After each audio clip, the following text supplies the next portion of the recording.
Welcome back to the channel for another exciting video about our congestion charge in London. So if you watch this video to the end, you will understand why I'm frustrated with this current position that our mayor in London has taken and how it impacts the poor people in our society. So those of you who visit London or live in London will know that to go into central London, you have to pay £11.50 just to enter that zone. So that's £11.50. It's about $15 roughly, a lot of money to just enter central London. The way this has been created and sold to the population is that they're trying to reduce the congestion in London and have cleaner air. In reality, it's just a money-making scheme because in London, they have narrowed all the roads. Where you had 2 lanes, now they've reduced it to 1 lane. They've made the footpaths or pavements very wide, and they say it's to encourage people to walk. London is a very, very big city. For those of you who don't live here, may not realize it's about 50 kilometers from one side to the other. And even central London is massive. It's roughly about 10 kilometers or maybe more, maybe even 20 kilometers from side to side. People don't walk that much in London, and with all the public transport available, if it works efficiently, people wouldn't need to walk so much. Our weather doesn't allow us to walk so much because it's always wet and raining, and when it's hot, it's extremely hot, so you would just boil. Anyhow, that's not the point. The point is there are not enough people walking, and you can't force or encourage them to walk just by making the pavements wider. So what they've done is they've widened the pavements on either side, but also they have made the central reservation or the pavements dividing the two-way traffic much wider, and as a result, instead of having 2 lanes on either side, in most of those places you have 1 lane for the cars. So if the government was really serious about reducing congestion, they would make the traffic flow instead of having these massive traffic jams. They've created their traffic jams to give people the illusion that there is a lot of traffic. Ken Livingstone, the previous left-wing Labour mayor, he increased the time spent at traffic lights, and he said that was to discourage people from driving. So basically you're stuck at a traffic light for longer, and your car is pumping out all these pollutants and fumes rather than you getting to your destination. This is all just a big scam designed to fool the masses who believe that somehow the government is reducing pollution. They're not. They're not doing anything. This is just another stealth tax to make money. The current mayor, Sadiq Khan, he is just a buffoon, a complete moron who hasn't done anything for London except for make our lives difficult, those who live here. So what he's doing now is, after this lockdown is over, so the Transport for London obviously didn't have enough people traveling for 2 months, it's lost a lot of money. It's supposed to be a government-run service, but it's also kind of autonomous in a way that it generates its own revenue. So they've decided, okay, how can we make money? So I received this email, which is why I thought I should make this video.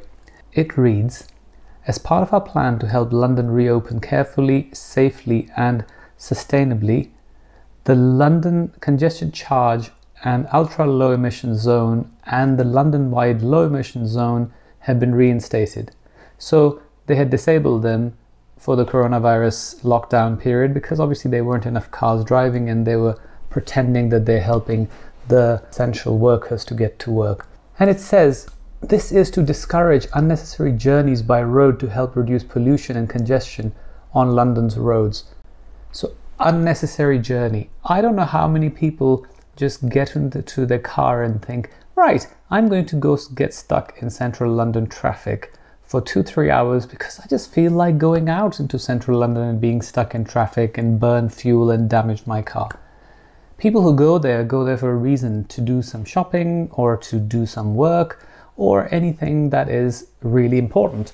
So this bullshit email from the mayor is just a complete facade in a way that they're pretending that they're helping people, but they're actually doing this to make money. Wait for it. I'll carry on.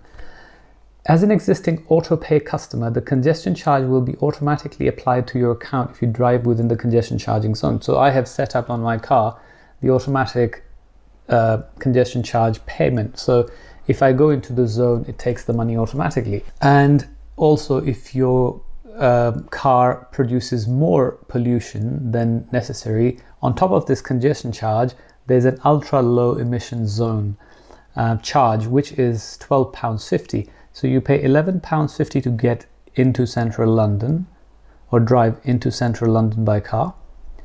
And then you pay another £11 or £12.50 if your car doesn't meet the regulations. And these are aimed at high polluting cars and diesel cars.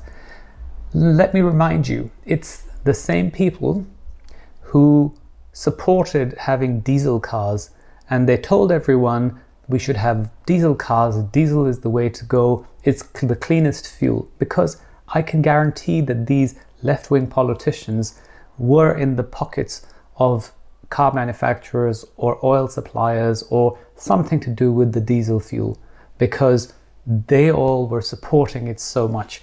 They're not stupid. I mean, you drive behind a diesel car and you know you can't even breathe. So telling people that diesel was the clean fuel and then 5-10 years later making a U-turn.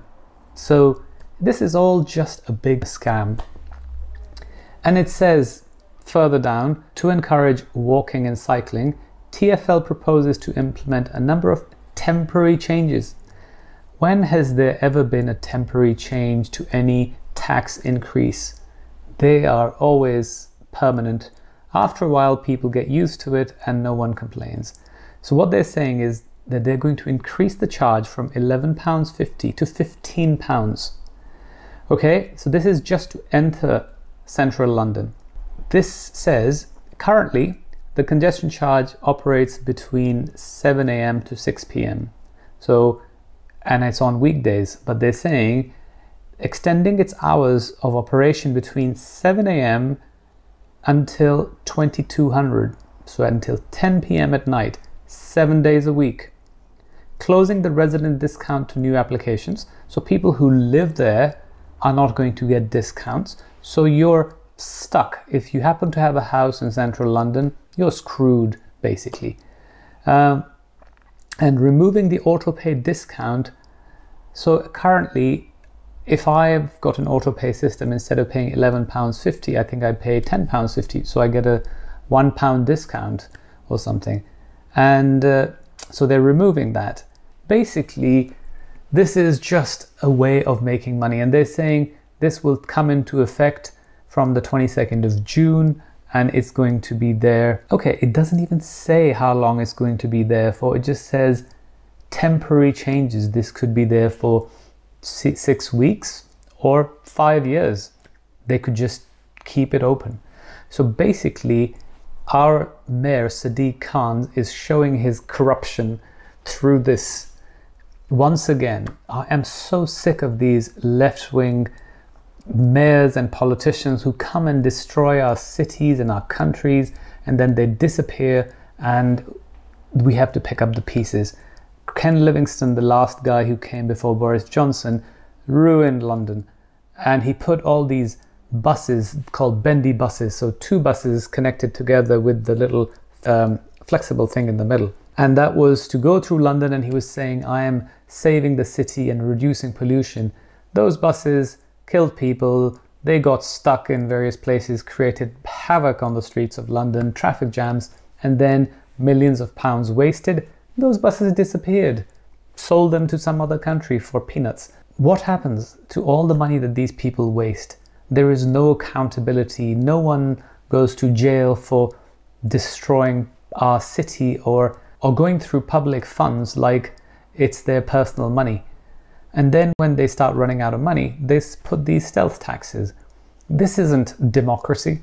If we can vote on Brexit, such a big thing to say, are we going to stay within EU or not? Surely we can ask people who live in London whether they want to pay £15 to get into central London or not. instead of just forcing it upon them. This isn't democracy, this is dictatorship. And we are getting used to this. So normally I'm a conservative and I support traditions and values and all that, but in reality, the way things are going, if there was a rebellion or a revolution, I would be leading it, because our country is going to shit and our politicians are crooks and thieves, especially the left wing. And the thing is, this is a problem with the conservative supporters. We are too nice. We don't want to say anything against the left wing. You go on the internet and everyone is swearing and shouting and abusing the Conservative Party, but you don't see any Conservative parties, because we stand on this moral high ground that we're not going to say anything against the left wing. Well, the moral high ground is becoming very lonely, and the left wing is just taking the piss, as we call it in English. So I thought I should make a quick video about why I am angry with the current situation in London. I mean, not just this. Imagine all those little shops that are out there whose business relies on people picking up things and driving. Obviously, most people will stop doing it, because by the time the congestion charge is over, and that's 10 o'clock, all the shops, everything is closed. I, for one, sometimes go into central London to specific shops and businesses after 6 o'clock in the evening, because that's where I can get my food and various important things. Now I won't. So my business that those people were getting, those shops will suffer and those businesses will suffer. But Sadiq Khan's coffers will be filled with money. And then he'll say, oh, this is an economic crisis as a result of coronavirus. If anything, they should have just abolished these charges for an extended period to allow people to go in and do their shop and business and things like that, so the economy would improve instead of making it impossible. The other thing is, this left-wing government constantly portrays itself as it's helping the poor. Is this helping the poor, really? So all the rich people in their chauffeur-driven cars, they were paying £11.50 and didn't seem to care. For them, paying £15 a day doesn't make any difference. The poor people, on the other hand, who couldn't afford before and were going later on in the day, or were avoiding as much as they could, but going once in a while, are just going to be completely put off. So this is opening up the streets and easing the congestion for the rich. Thanks for watching. I hope this was of some use. Let me know what you think in the comments below, and more videos to come.